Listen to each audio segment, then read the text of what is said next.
In boxing, the people always choose their kings. Manny Pacquiao, king of his people. Canelo Alvarez and now Andy Ruiz, kings of their people. Deontay Wilder, king of his people. But now there seems to be a new one, a fan favorite, a chosen one that is ready to be anointed the next king, Errol Spence, aka T'Challa, the Black Panther. And just like T'Challa, Errol Spence is now on Challenge Day. And the first challenge comes from the rough and tough Shawn Porter, who's gonna roll up on Spence just like the Jabari tribe did T'Challa.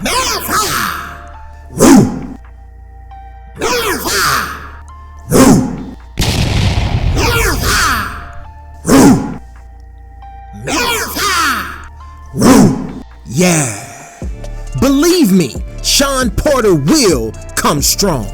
But if Errol Spence does what is expected of him, he should get past a very tough Shawn Porter. And then he could be on to an even bigger challenge against the legend and all-time great, the one and only Manny Pacquiao. And believe me, that's a real fight right there, y'all. And with all these great challenges around the prince, before he can truly be king, he must take on what I feel is his toughest challenge.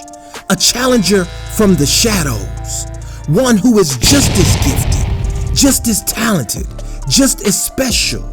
I'm talking about Terence Bud Crawford, aka Killmonger. And just like Killmonger felt toward T'Challa, as time passes, the rage in Crawford towards Errol Spence grows. Because he feels like he's being looked over. He feels like Spence gets the praise from his people that he deserves, and he wants to take him out. But the question is, when will he be able to? Why is he not able to? Well, I got answers for you today. Join me, your man, Emazing Eric, as I give you the 3 reasons why Terence Bud Crawford is not fighting Errol Spence right now. Let's go! The Emazing Eric Boxing Show starts now. Starts now. E-fam, what's good? Yo, you know how you come into the comment section and you tell me, yo E, your intros be getting me hype. What you don't know is, I be getting myself hype with these intros. Let's get it. And if you haven't subscribed yet, it's time for you to get your Bruce Lee on right now. Wait a minute, stop the music. Look at that subscribe button, line it up. And smack that thing upside the head. Subscribe to your boy's channel today. Okay, let's jump right into it.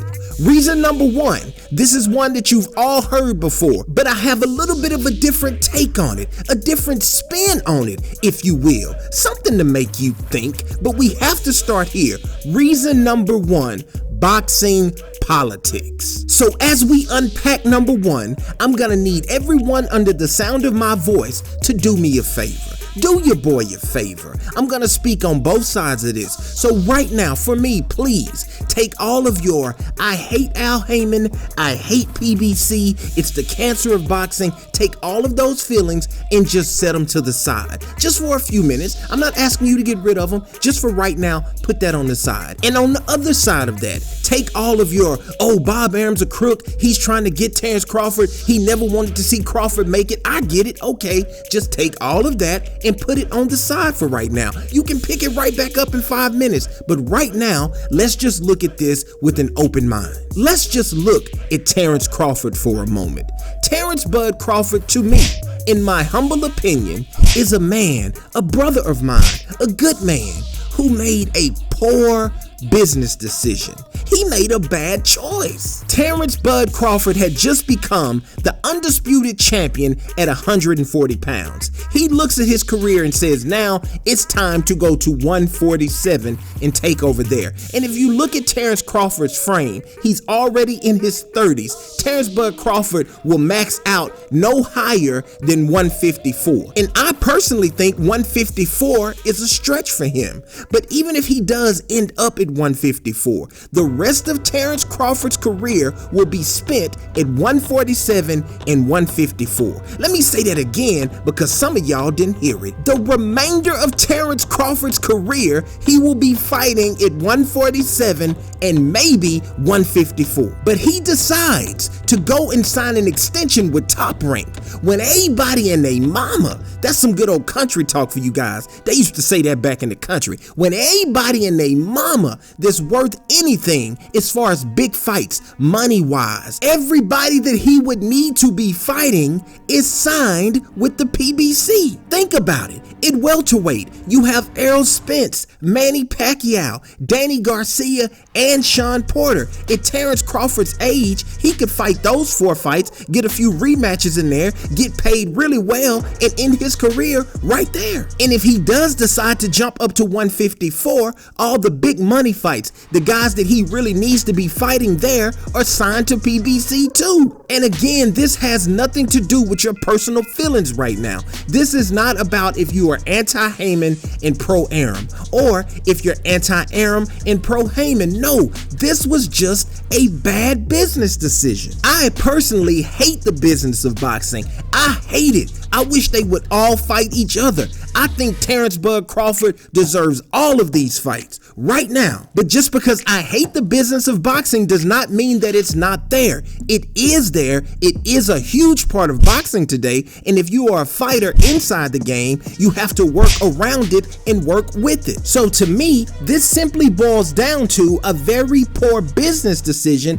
by Team Crawford. And I think I know why Terence Crawford made this decision. My father used to tell me, son, always remember this. In life, sometimes your greatest strength will turn on you and become your greatest weakness. And one of the greatest attributes of Terence Crawford, the man, that I see is his ability to not follow the crowd, to do what he wants to do when he wants to do it. He marches to the beat of his own drum. I can appreciate that because I'm just like that. Don't tell me what to do. Don't tell me how to talk. Don't tell me what I should do, how I should be doing it. No, I do what I want to do the way I want to do it. I can appreciate that. But I think this mindset might have hurt Terence Crawford in this situation because everybody was telling him, you got to sign with the PBC. Crawford is like, no, I'm staying on Top Rank. I'm signing right here. What I personally would have liked to seen Terence Crawford do if he didn't want to sign with PBC is do what Mikey Garcia is doing, what Miguel Cotto did later in his career. Become a free agent.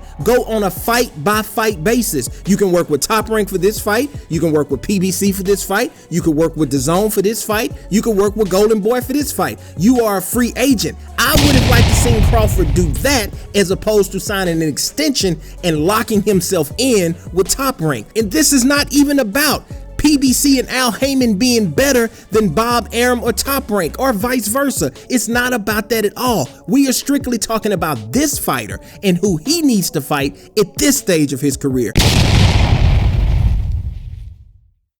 Terence Crawford is a hungry lion. He needs to lock himself inside a room with some steaks in it, with some ribeyes, some T-bone, some ribs, baby back ribs. Terence Crawford needs to be eating the meat. And at 147 and 154, right now, love it or hate it, PBC is the meat shop. So if you are a true lion at 147 like we all know Terence Crawford is, and you need to eat meat, why would you lock yourself inside a room with tofu, with seeds, with grain, barley?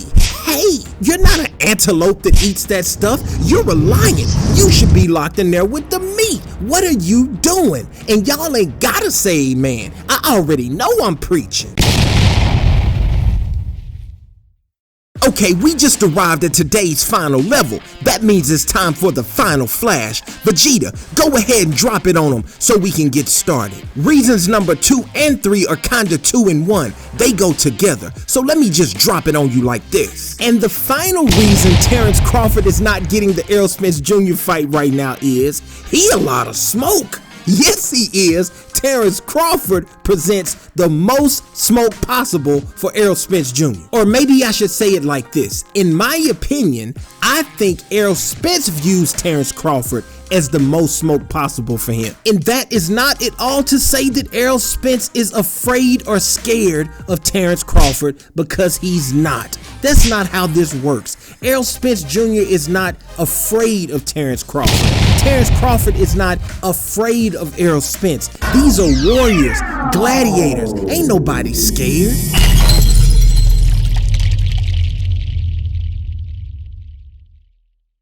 You have to understand, we are in the post-Floyd Mayweather era of boxing, and the Mayweather effect looms large. These guys just recently saw Floyd Mayweather come through and make $200 and $300 million in one night on one fight.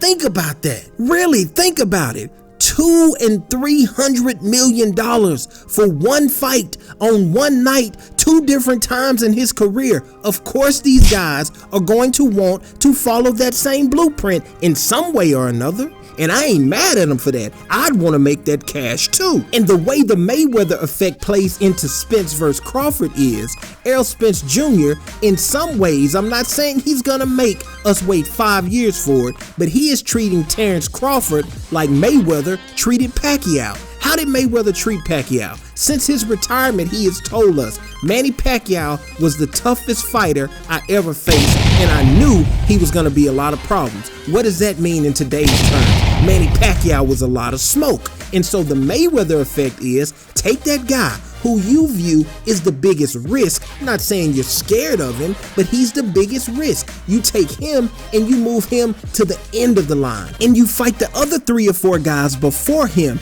And what that does is also maximize the money you're gonna make in those fights. When there's this big fight on the horizon, it keeps building all the fights in between. And so by holding this guy to the end of the line, you first make more money on the fights in between, you maximize those, and you also set yourself up to, by the time you get to this guy, he represents the highest risk for you. You have maximized that fight, built it up to the point that he will also represent the highest reward. So you have set yourself up that when you do take your highest risk, you are reaping your highest reward. That is the Mayweather blueprint, and that is what I feel Errol Spence is doing with Terence Crawford. Doesn't mean he's scared at all. He's trying to maximize the dollars. For us as the boxing fans, we don't like that, because I want to see them fight yesterday. I wish they already would have fought. But that is me speaking as a fan. I want to see him get it on. I want to see the best fight the best